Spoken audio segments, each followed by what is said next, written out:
Chapter 27.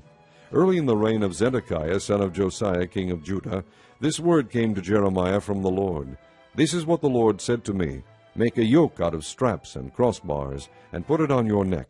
Then send word to the kings of Edom, Moab, Ammon, Tyre, and Sidon, through the envoys who have come to Jerusalem to Zedekiah king of Judah. Give them a message for their masters, and say, This is what the Lord Almighty, the God of Israel, says. Tell this to your masters. With my great power and outstretched arms I made the earth and its people and the animals that are on it, and I give it to anyone I please. Now I will hand all your countries over to my servant Nebuchadnezzar, king of Babylon. I will make even the wild animals subject to him. All nations will serve him, and his son, and his grandson, until the time for his land comes. Then many nations and great kings will subjugate him. If, however, any nation or kingdom will not serve Nebuchadnezzar, king of Babylon, or bow its neck under his yoke, I will punish that nation with the sword, famine, and plague, declares the Lord, until I destroy it by his hand. So do not listen to your prophets, your diviners, your interpreters of dreams, your mediums, or your sorcerers who tell you, you will not serve the king of Babylon. They prophesy lies to you that will only serve to remove you far from your lands. I will banish you, and you will perish.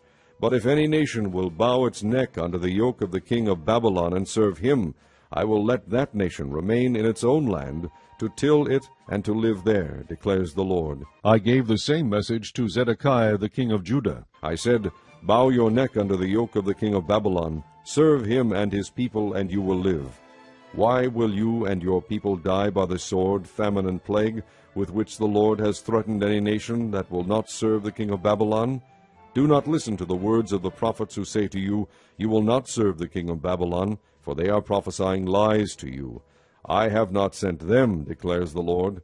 They are prophesying lies in my name. Therefore I will banish you, and you will perish, both you and the prophets who prophesy to you. Then I said to the priests and all these people, This is what the Lord says. Do not listen to the prophets who say, Very soon now the articles from the Lord's house will be brought back from Babylon. They are prophesying lies to you. Do not listen to them. Serve the king of Babylon, and you will live. Why should this city become a ruin? If they are prophets and have the word of the Lord, let them plead with the Lord Almighty that the furnishings remaining in the house of the Lord, and in the palace of the king of Judah, and in Jerusalem, not be taken to Babylon. For this is what the Lord Almighty says about the pillars, the sea, the movable stands, and the other furnishings that are left in this city, which Nebuchadnezzar king of Babylon did not take away when he carried Jehoiakim, son of Jehoiakim, king of Judah, into exile from Jerusalem to Babylon, along with all the nobles of Judah and Jerusalem. Yes, this is what the Lord Almighty, the God of Israel, says about the things that are left in the house of the Lord, and in the palace of the king of Judah, and in Jerusalem. They will be taken to Babylon, and there they will remain until the day I come for them, declares the Lord. Then I will bring them back and restore them to this place.